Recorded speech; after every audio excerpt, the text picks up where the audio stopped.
Grace had already thought for a long time.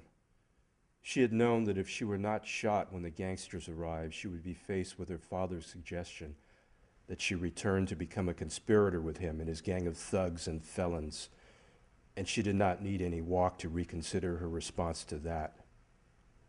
Even though the difference between the people she knew back home and the people she'd met in Dogville had proven somewhat slighter than she had expected.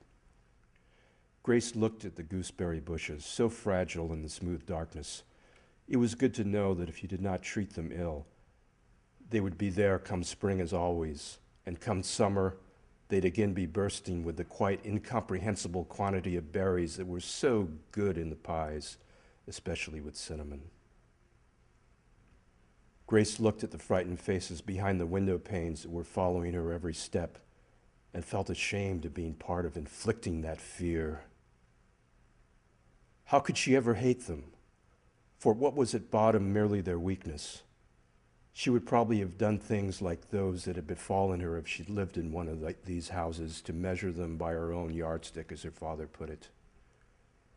Would she not, in all honesty, have done the same as Chuck and Vera and Ben and Mrs. Henson and Tom and all these people in their houses? Grace paused, and while she did, the clouds scattered.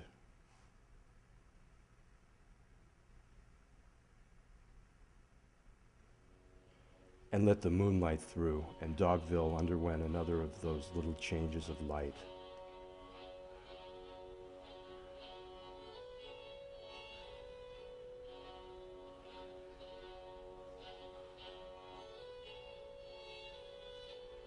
It was as if the light, previously so merciful and faint, finally refused to cover up for the town any longer.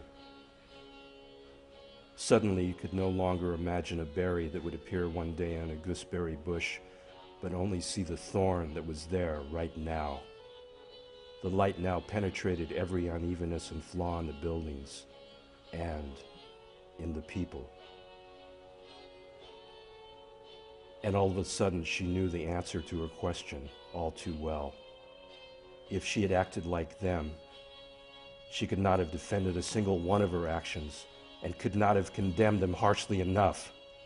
It was as if her sorrow and pain finally assumed their rightful place.